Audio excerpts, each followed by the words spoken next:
Okay students, तो हमने आप प्रीवियस लेक्चर तक देख लिया था। प्रीवियस लेक्चर में हमने देख लिया था कि आपका रेन गेज डेंसिटी कैसे निकालते हैं। ठीक है, आज हम देखने वाले हैं कि आप optimum number of rain gauge कैसे निकालने वाले हो। ठीक है, optimum number of rain gauge.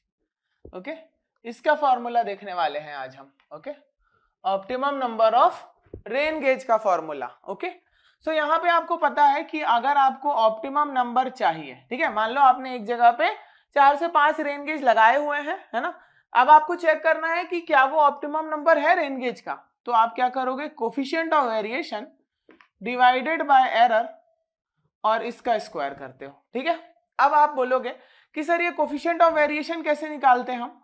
तो कोफिशिएंट ऑफ वेरिएशन का फॉर्मूला होता है standard deviation upon average precipitation into 100। ठीक है, अब सर ये एवरेज प्रेसिपिटेशन कैसे निकालेंगे। तो जो आपके 5 रेन गेज लगे हुए हैं ना, या मान लो आपके n number of rain gauge लगे हुए हैं, तो आप क्या करोगे, उनका एवरेज कर लोगे। ठीक है, तो ये मैंने बोला up to Pn divided by n। ठीक है, number of rain gauges.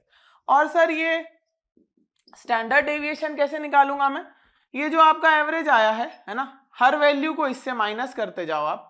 Okay, her value को आप इससे माइनस करते जाओ और स्क्वायर करते जाओ। ठीक है, और स्क्वायर करते जाओ और फिर उसका रूट ओवर कर लो। ठीक है, जैसे ये P1 माइनस P बार का स्क्वायर किया मैंने, P2 माइनस P बार का स्क्वायर किया, अप टू सो ऑन कब तक, Pn माइनस P बार के स्क्वायर तक। ठीक है, और ये डिवाइड किससे होगा, ये होगा n-1 से डिवाइड। ठीक है, तो ये हो गए आपके optimum number of rain gauge. यहां से आपके आ जाएंगे optimum number of rain gauge.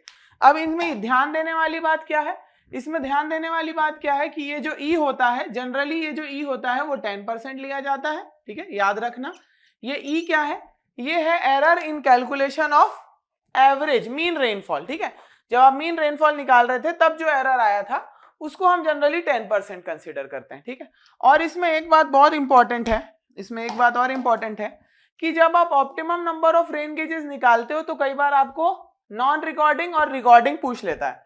ठीक है, तो minimum 10% of total rain gauge, 10% of total rain gauge should be of recording type, should be of recording type। ठीक है, तो 10% कम से कम 10% क्या होने चाहिए, रिकॉर्डिंग टाइप के होने चाहिए। ठीक है, जैसे मान लो अगर आपके ऑप्टिमम रेन गेज 10 आए, ठीक है, ऑप्टिमम रेन गेज 10 आए, तो उसमें से एक रेन गेज तो रिकॉर्डिंग होना चाहिए, बाकी 9 नॉन रिकॉर्डिंग होंगे तो भी चलेंगे। ठीक है, नेक्स्ट टॉपिक आज है हमारा इसके बाद एस्टिमेशन ऑफ मिसिंग रेनफॉल।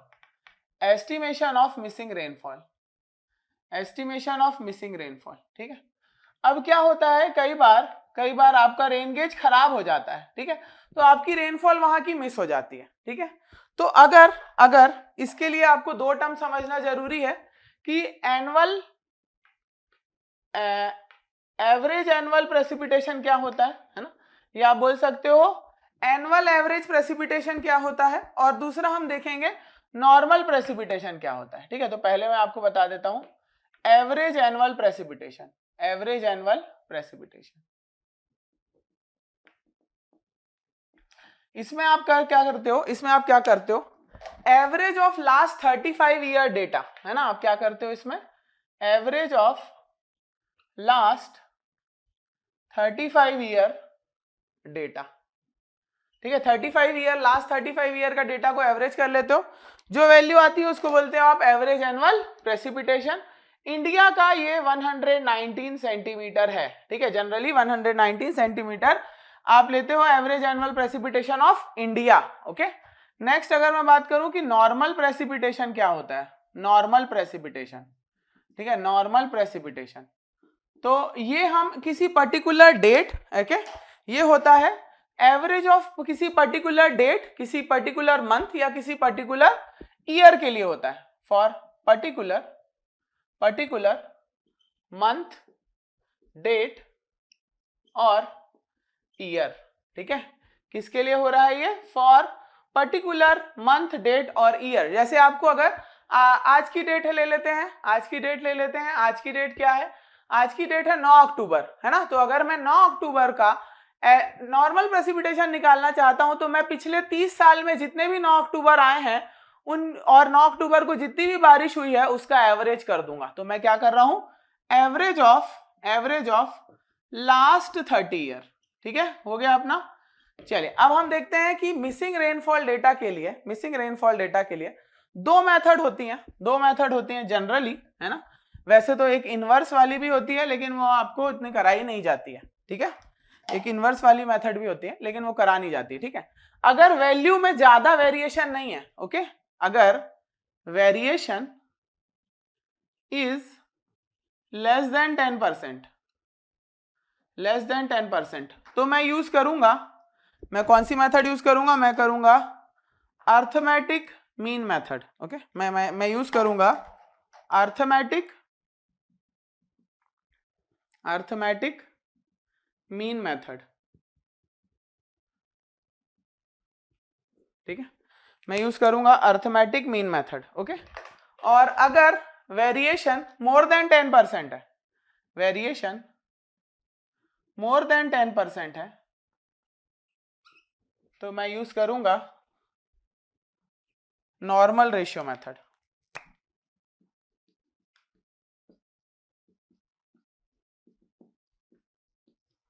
ठीक है, और ये 10% किसका वेरिएशन है आपको पता होना चाहिए क्योंकि ये है रिवीजन क्लास, है ना। तो आपको पता होना चाहिए जो 10% वेरिएशन है ये होगा normal precipitation of station x.